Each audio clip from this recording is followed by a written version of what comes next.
Hello, everybody, and welcome to this week's episode of the Meaningful Communication Show. I am joined once again by Michael Gansl, a business consultant out of New York City, and his contact information will be in the show notes.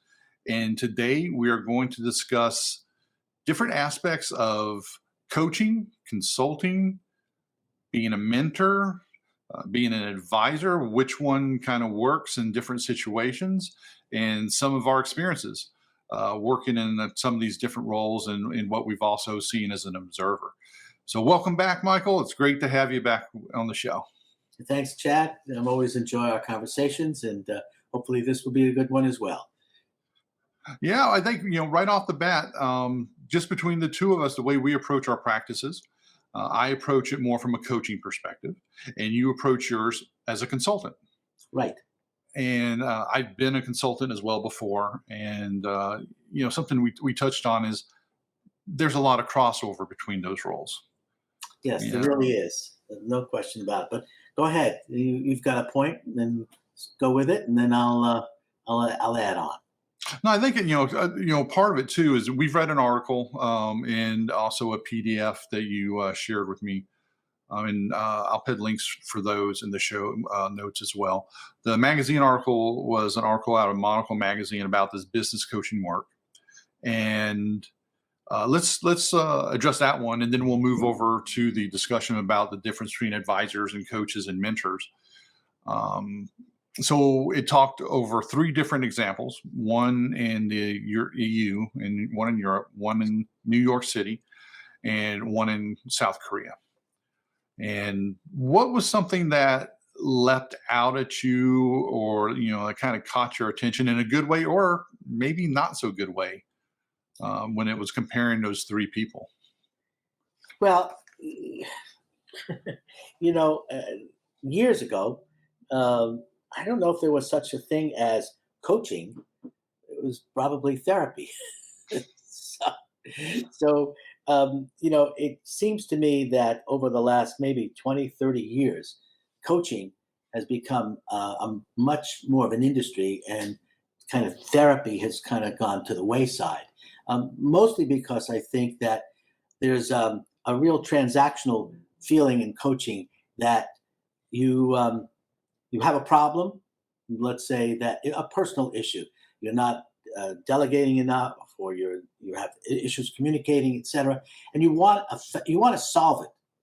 You want to solve it relatively quickly, and so coaching is one way of doing that. Therapy is a long kind of approach as to, gee, how did you get here? Why did you get here? And so on and so forth. So the world has changed, and quite frankly, there's a tremendous amount of value out of coaching, but it's a wide open field, and just about anybody can put out a shingle. Maybe that's what hit me in this Monocle article, is that anybody could put out a shingle and say they're a coach.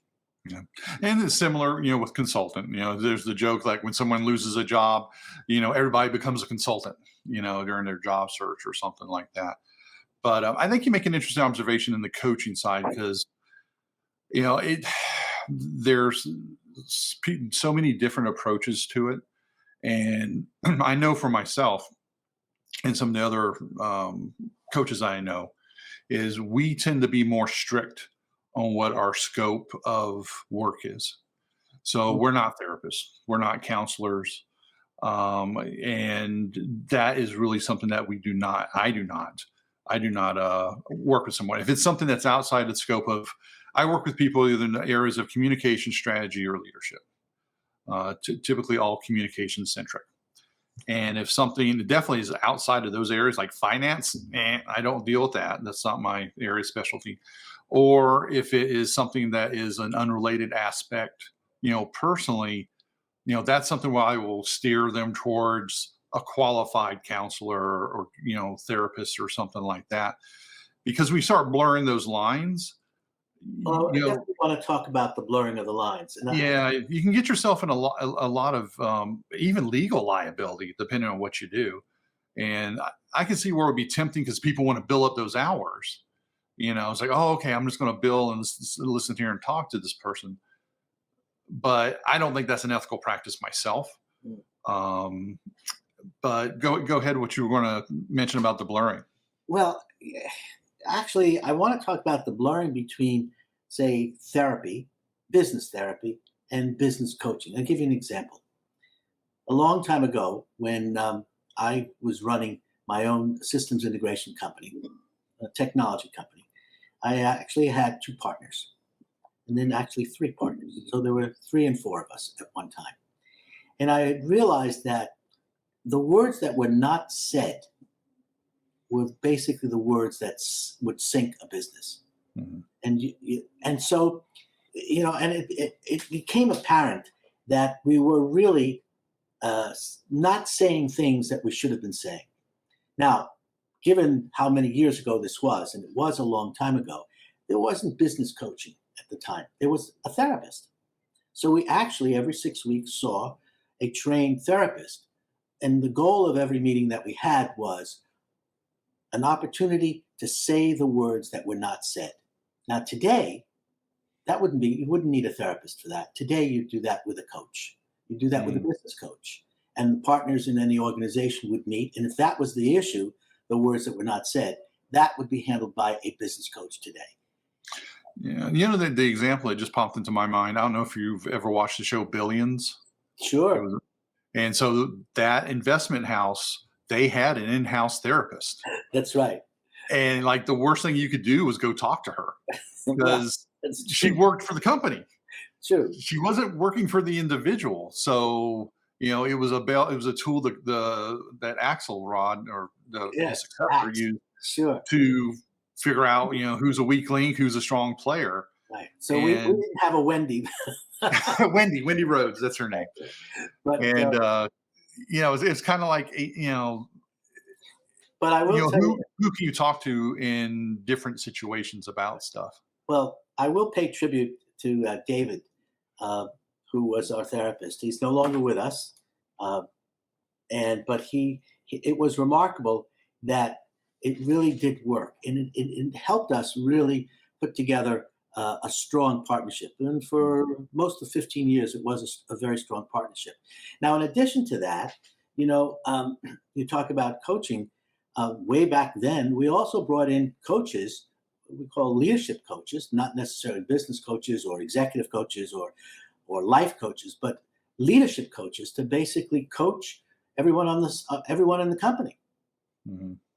So I think that coaching can be extremely effective. And as you said, there's so many blurring the lines. There's so many different kinds of coaches, but I firmly believe that in business and in sports, it's a good thing to have the coach.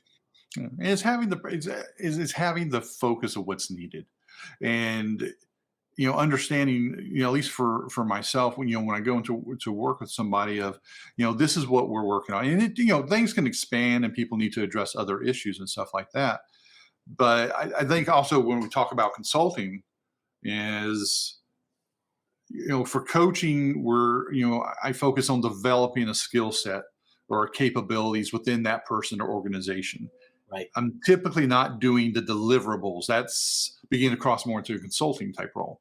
I've done consulting before, but that's not what I typically do now. And sometimes people don't always understand that difference. I'm not sure I understand what you mean. Well, like as far as a coach doing deliverable work, like as a consultant, like, oh, I want you to go make this widget for me, versus a coach might like go right and give this presentation for me. So I'll help people in giving presentations and creating them, stuff like that. But then as far as going and doing it, in the right situation, I could do that, but that's typically not what I do. It's up to them to do the execution, versus, coaching is, edging towards that advisory side, that advisor, helping them see something themselves versus taking the task and doing it for them. Right. So what you describe is okay. Coaching is really not doing. Coaching is advising, right? Personal development, all of those issues around that. That's advising someone. You can't do it for them as a coach. Mhm. You can only help them, and they do it. Now, as a consultant, actually, you can have two types of consultant. You can have the consultant who's the doer, right? and you can have Mhm. the consultant who's the advisor. So in my early part of, I would say a good portion of my career as a business consultant, I have been the doer. I've done the training for people. I've done the meetings. I've been the doer. Uh, the last few years, I've actually moved away from doing and just more advising and consulting, helping people basically learn how to do it themselves. I think that, so that's an interesting thing in terms of coaches. A coach can't do it. A consultant can be either, and it Well, depends on yeah, that. I mean, as a coach, see, I think in a sense you help people in their communication skills. yeah, So there's often enough, I would think, even as a coach, you have the choice at times whether you actually do it for them or they do it and you basically help them do it themselves. But I'm sure there right. are times where you have that crossroad. Absolutely, and a lot of it's education. A lot of it's education and training, aspect of it too, where they're looking at training up on a skill versus as a consultant that does the deliverable. That's not what you're focused on, or even what they want to know how to do. They just want it, to get it done. And I think that that's another thing that we can run into too is what are people's expectations, as far as when they work with a consultant or they work with a coach, as far as what's going to be done or what their role is, in it. I know one of the things I'll run into is someone wants to become the next Steve Jobs doing a presentation or something. You're not Steve Jobs. You're you, and that's good. And it's how do we help you be a better you in that aspect of communicating or leadership or whatever it might be, and not just being a carbon copy of something else. Hmm. Hmm. That's interesting. I've been in so many network in meetings, and when people ask, what do I do? And I've had the choice: am I a coach or am I a consultant? Now I say I'm a business consultant, and I have a simple definition between the difference between a business consultant and a business coach is that the consultant typically starts with outside the individual. There's a business problem. I don't have enough revenue. My expenses are too great. I'm having issues with my people, hiring, firing, etc. That's outside the individual. That's a business issue. On the other hand, the coach, the individual says, I'd like to learn how to delegate better. I'd like to learn how to communicate better. I want to do better with my time management. These are all individual issues, and the coach now is basically going to help that person achieve those goals. Now, what happens is that as the coach is helping them achieve those goals, he's kind of moving over more to the business issues just as well. And as the business consultant is dealing with the business issues, he's moving over to the coaching aspects, the delegation, the decision making, etc. So it's very interesting that we wind up literally intersecting with one another. But the question is, where we start. So we start Mhm. outside or inside, but inevitably we kind of wind up in similar places. And of course, though, when we hit that intersection, the good coach knows, as you said earlier, that they're not the business expert, so they're not necessarily going to take on solving business problems because it's literally that's not their area. On the other hand, the business consultant learns that he's not really a business coach; he's a business consultant, and he knows that that there comes a point where there's territory he shouldn't be in. Mhm. So it is that kind of thing because in the end we're both advisors, Yep. right? And we Yep. can also be mentors. So, Nice segue. well, actually, I wanted to find this is not my definition, but I saw this in one of the pieces that I've read, and the definition of an effective advisor is a person who tells you what you don't know, tells you what you don't know that you don't know. Right? Yeah. I like that one. So, in a sense, they may provide you with answers to your questions, but a better business advisor is someone who kind of helps you ask the right questions, so that you can provide the appropriate answers. Yeah. Because I know in my consulting, um, given my seniority in life, I find that the best advice that I can give as a business consultant are analogous experiences that I have experienced that are similar or analogous to my clients' issues, Hmm. and say what happened when I encountered this situation. What did I do? And more often than not, I did the wrong thing. So it's actually to their advantage to hear the mistakes that I made, so that they can make their own choices. Of Right. course, I admit some of the times I made some good and right decisions, but again, it's that kind of thing where I'm just presenting a situation, present with a situation, saying, "Here's how I handled it," but you know, you have to do it your own way. Well, and you hit right on one of the things that's so important is I think one of the criteria or the big differences in coaches, consultants, whatever role we're filling in this type of space is you get into the credibility, and we learn a lot from our mistakes. It's we learn a lot from our successes, and has the coach or consultant or advisor or person is considering, do they have that wealth of experience and information to reach into? I'm always kind of amused when I run into someone that's like 25 years old and they're a business consultant, and they've never been an executive, they've never been a business owner, or anything, and a director level at least, or something like that. And but they've got all the answers. Hmm. And it's that I think that's definitely one thing that does distinguish someone, is that perspective. Is what have we seen that has worked, that hasn't worked, versus, okay, I read a book, or I'm fresh out of MBA school, and I have all the answers. Well, I'm going to kind of agree and disagree with you. So you said something earlier about we learn from our successes. I don't believe we do. We enjoy our success. We learn from our mistakes. And just in my own experience, I'm not saying you're wrong. I'm just saying in my experience, I realized that success is to be enjoyed. And more often than not, success often comes from serendipity, from some luck, from circumstances, etc. So, but we really learn from the hard lessons, from the mistakes. What did it cost you in terms of money, in terms of reputation, in terms of a level of currency, whatever that currency is. So that I would say, and unfortunately, sometimes the mistakes you make is often your best teacher. But that just comes from, I won't say from wisdom, it just comes from experience. But the other thing, you talk about experience in terms of business consulting or even coaching.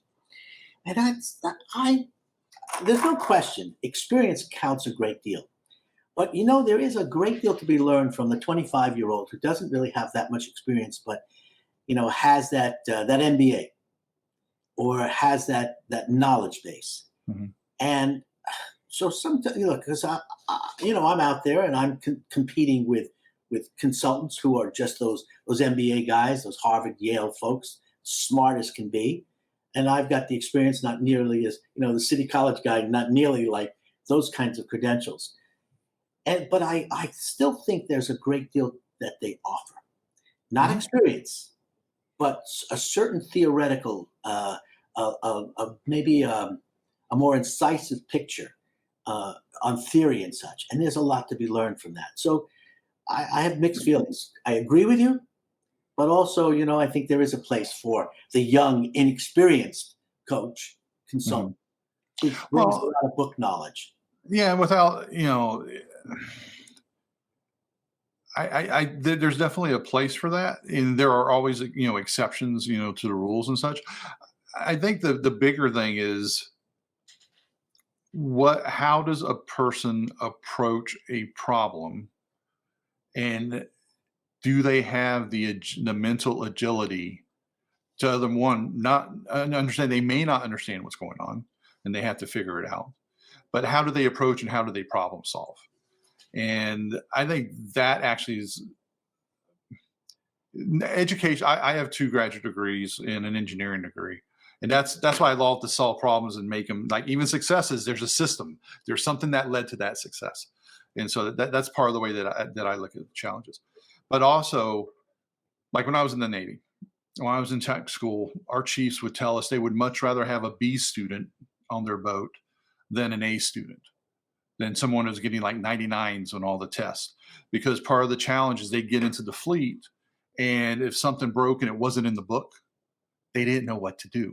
Mm. They couldn't think outside that box, so to speak.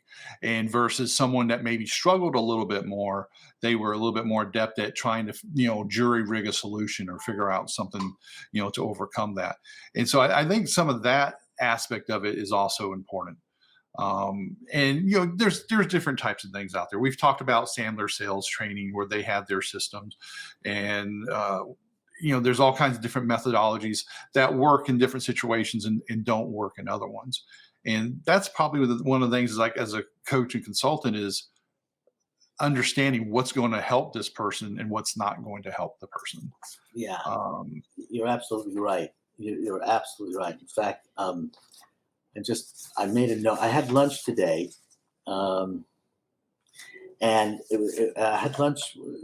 Part of the networking is, to have some one-on-ones, and so I had a one-on-one with actually two people. So I guess one-on-twos, and or one-on-threes, and we talked about an interesting thing about being coach and being a consultant is being an accountability partner. mm, And I think that that's really a very real aspect of whether you are a coach or whether you're a consultant, is that you're an accountability partner to your client. And quite frankly, we look in the mirror, and I don't know if the mirror is necessarily the best accountability partner. I think you need an external person whom you respect, whom you admire, who on some level knows much more than you about a subject, or et cetera.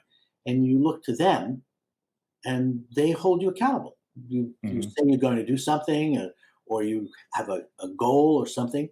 And it's always good that that coach or that consultant reminds you of what you should be accountable for. And so, Yeah, absolutely. And it's kind of like, you know, the coaches still need coaches. We need mentors. That's why I really value our conversations. exactly. Michael. Because I know there's things I know I don't know. And vice Uh, versa. And you know, that's the wonderful thing about you and I having met not that long ago, within the last 6 months or so, and in a networking event, and just totally different. I'm in New York, you're in Chicago. You're in communications, I'm in consulting. You're in coaching, I'm in sales and marketing, and yet here we are. And so I've learned a great deal in a short period of time from you. So yeah. So one question we touched on it earlier was the difference when someone is more of a pure advisor, or maybe more as in a mentorship role. Or I guess another role for mentorship is also a sponsor, like in the mhm. corporate world. Um, typically those tend to be more internal, has been my experience.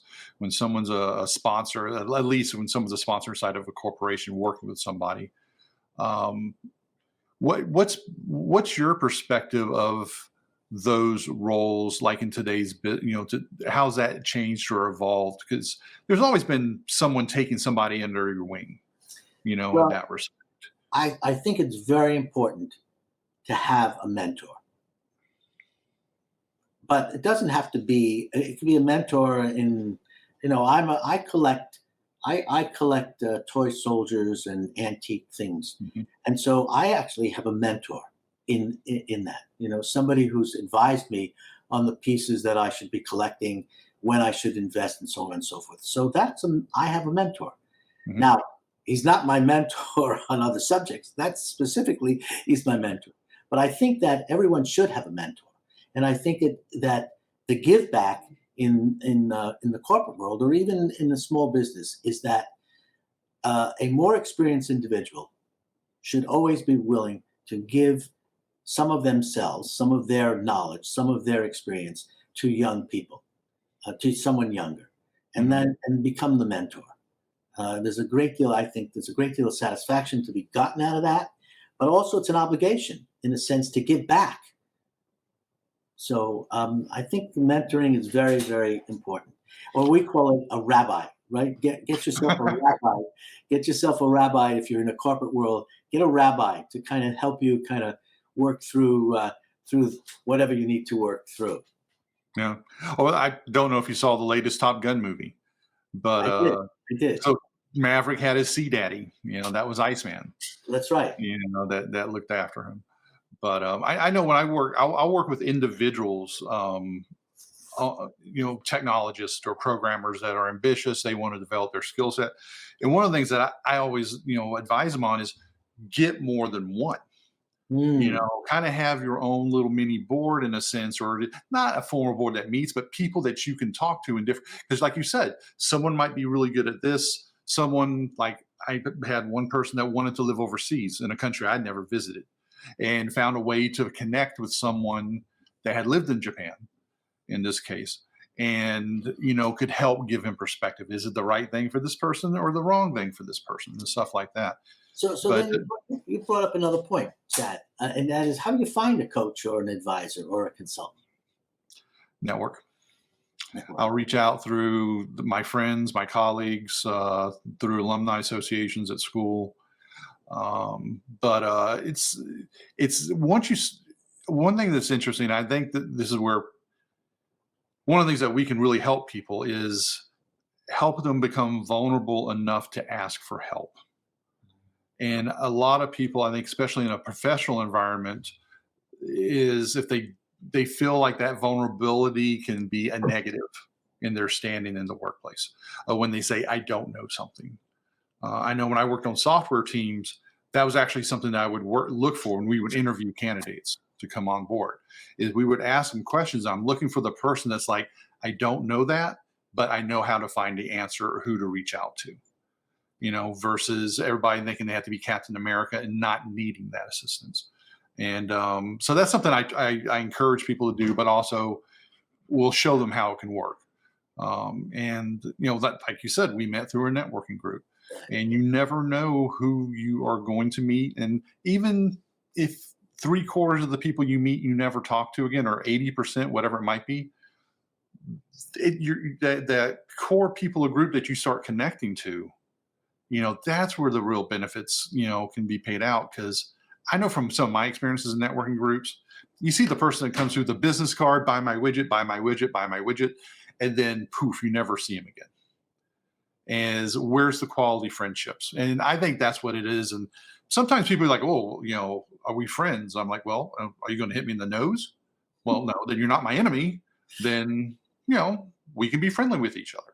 And You've got a little bit off topic. You realize that this is the fun a little bit, a but little bit, but hey, it's our it's a podcast that we can do that. absolutely, absolutely. And I agree with what you're saying. I did want to get to the an interesting thing about help. You talked about vulnerability and help. It's very funny when I am networking and I'm talking to my fellow networkers and basically, give them a little advice on how to make an introduction for me and how to make a referral. I always tell them, don't say, I'd like to introduce you to Mike Gansl. He can help Hmm. you. because, and this is really the issue, is because so many people, particularly business owners themselves, say, I don't need help. It's almost like why would I admit that I need help? Because they don't want to demonstrate any level of vulnerability. Hmm. So I say, well, don't say that you know this fellow who can help them. Just say that you know this fellow who they might have an interesting conversation with. The 30 minutes where he might be able to just because of his own experience might find a business nugget that you haven't figured out on your own. But so that was really interesting about the issue of vulnerability and help. You know, Yeah. you caught that well. Oh, well, I got one more question for you as we wrap up here. Okay. What do you see as like a future trend or the future in consulting over the next couple years? Like, do is coming out of the pandemic, hopefully it's still we're headed in the right direction. Oh, we don't know. Economically, who knows? There's lots of unknowns right now. Is there like one trend or kind of a general vibe that you feel that you see going on, as a consultant? That's a great question. You know, hmm. When business is good and let's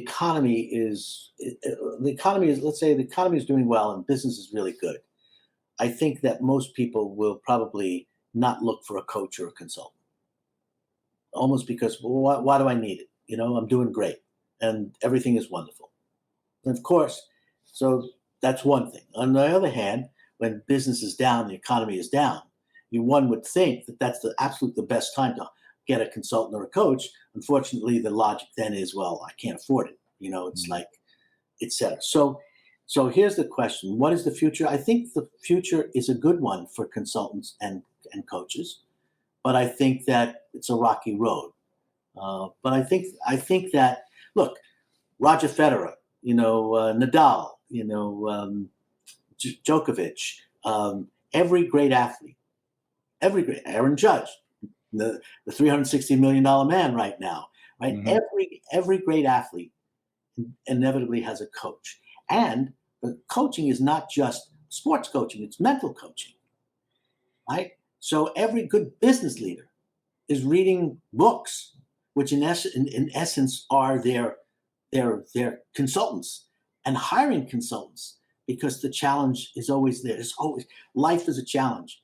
So if a coach can help you get through all those challenges, bring in a coach. If a consultant can do a business challenges.